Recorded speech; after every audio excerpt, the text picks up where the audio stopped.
And talking about pride, here is someone who has had to swallow his pride. The US President Joe Biden, just over a year ago, Biden wanted to make the Saudi Crown Prince a pariah, but now Biden is jetting off to Saudi Arabia to meet the same person he wanted to isolate. Why now?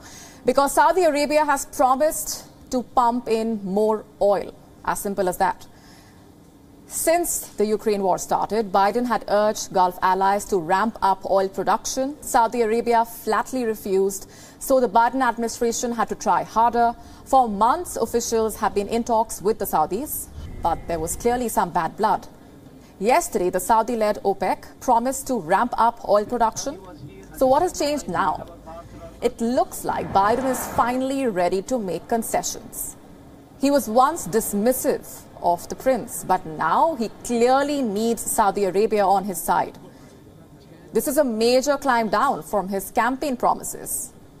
Meanwhile, MBS is on the verge of getting what he wants, recognition from the American president. Saudi Arabia has been a US ally for over 70 years. The two countries have had a security for oil relationship. This began 8 decades ago with Franklin D. Roosevelt and King Ibn Saud. This relationship lasted through 14 US presidencies until Joe Biden. Under the Biden presidency, everything changed. He did not call Crown Prince Mohammed bin Salman. He released declassified intelligence reports on Jamal Khashoggi's killing and documents looking into Saudi Arabia's connection to the 9/11 attacks. And since then, the US-Saudi Arabia relationship has been on the rocks. So why is Washington pivoting so hard now? The Russian invasion has thrown up new geopolitical realities. The US needs Saudi Arabia for oil again. Riyadh needs Washington for defense and security again. Currently, the US president has a huge domestic liability. Gas prices are surging in his country. Prices that Saudi Arabia could help lower. Also, the Crown Prince is young. He is likely to lead the kingdom for decades to come. So a reconciliation had to happen at some point. Another reason is Saudi Arabia's deepening ties with both Russia as well as China. Riyadh has signaled it wants closer ties with Beijing. The kingdom even invited the Chinese president to visit this year. But the initial response from the Saudis was cold.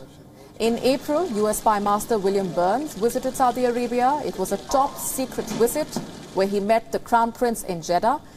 Burns and MBS had what is being called a good conversation, better than what most US official engagements have been. Not just that, the US has also ended a 15-month-long diplomatic snub.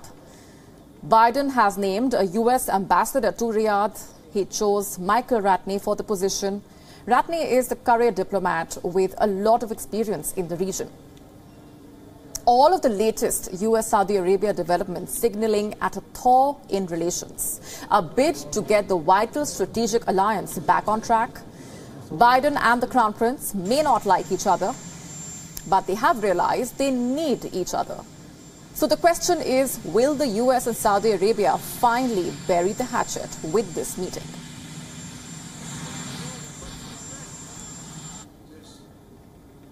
WION now available in your country. Download the app now. Get all the news on the move.